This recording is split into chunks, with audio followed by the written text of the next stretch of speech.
Pessoal, no vídeo de hoje nós vamos falar um pouquinho sobre o relacionamento do Conselho Tutelar com o Ministério Público e com o Poder Judiciário. Antes de prosseguirmos, curta, se inscreva, compartilhe, nos ajude a divulgar o canal.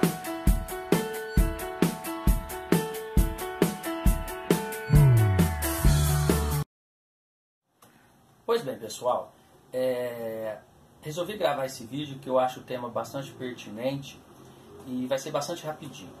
E vale a pena lembrar que tanto o Conselho Tutelar, Poder Judiciário e Ministério Público são instituições criadas pelo nosso ordenamento jurídico. O Conselho Tutelar, criado pelo artigo 131 do ECA, da Lei 8.069, deixa claro que é um órgão autônomo, não jurisdicional e encarregado de zelar, pelo cumprimento dos direitos da criança e do adolescente.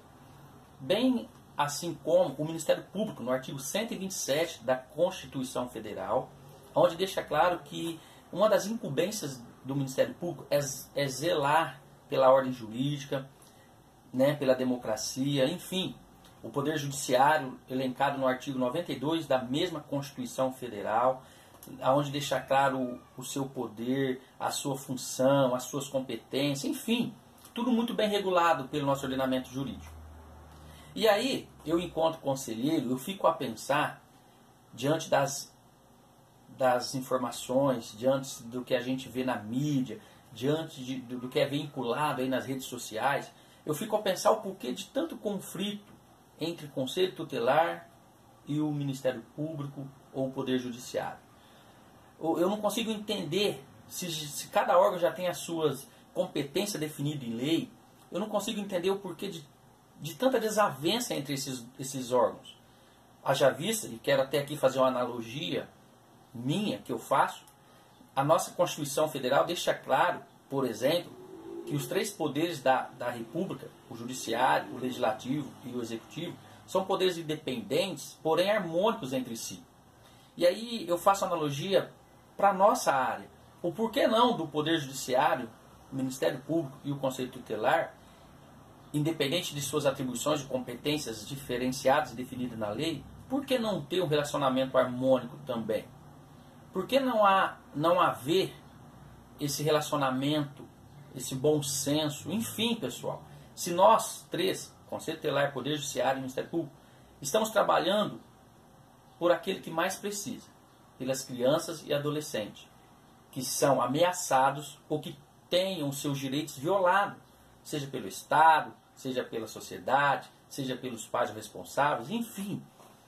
E aí a gente percebe assim, pelo menos o que eu percebo, é que parece que alguns conselheiros confundem quando a lei diz que o conselho é autônomo e não jurisdicional. Essa autonomia do Conselho Tutelar tem sido interpretada por muitos conselheiros de forma errônea. O conselheiro acha que essa autonomia que ele tem, ele pode fazer o que ele quiser, como ele quiser, a hora em que ele quiser, não respeita, como estão dizendo aqui, a questão do Ministério Público, não respeita a ordem legal em muitos casos. A autonomia que o ECA nos dá é para que nós possamos decidir, determinar medidas e requisitar serviços.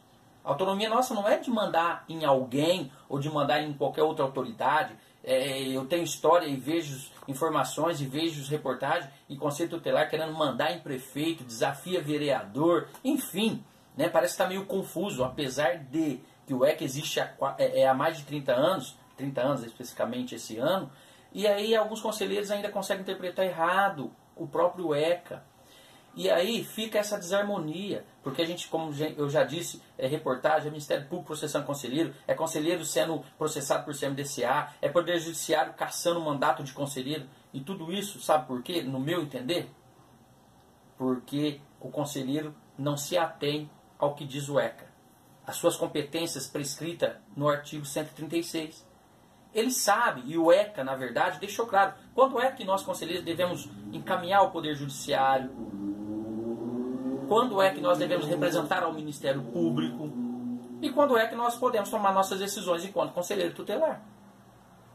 Se cada um cumprir a sua função, a sua competência, a sua atribuição, não vai ter conflito.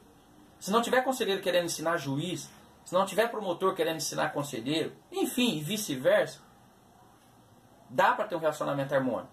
Mas ao meu ver, enquanto conselheiro, e eu vou falar aqui enquanto conselheiro, se nós conselheiros tutelares não nos apossarmos do ECA, daquilo que nos garante o que devemos fazer e o que não devemos fazer, o conselho tutelar vai sempre ter esses conflitos. Pessoal, como eu disse, são instituições que estão garantidas pelo nosso ordenamento jurídico. Então, o juiz tem a sua competência e ele vai agir sempre quando o assunto for criança e adolescente, seja você encaminhando ou representando enquanto conselheiro, seja por provocação do Ministério Público, enfim, ele está lá.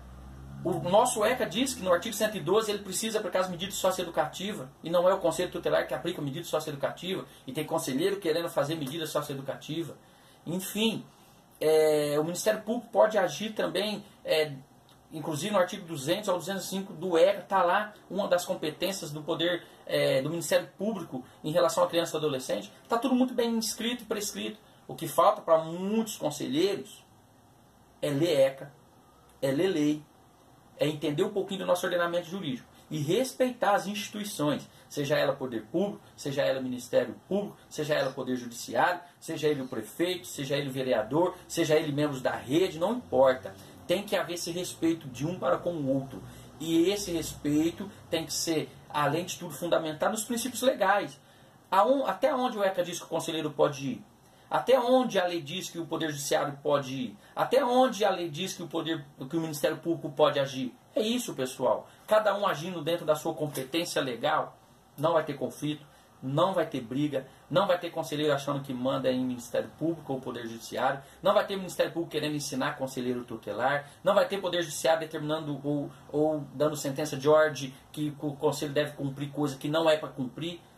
Enfim, pessoal, esse é um entendimento. O assunto é bastante polêmico, não é? Mas vale a pena, pessoal. Precisamos a cada dia mais nos apossarmos daquilo que diz a lei. Tá bom, pessoal? Esse é um entendimento. Fica aí para reflexão, fica aí para que nós todos possamos pensar. E tudo isso visando o melhor direito da criança e do adolescente. Valeu, até mais. Um próximo vídeo. Valeu.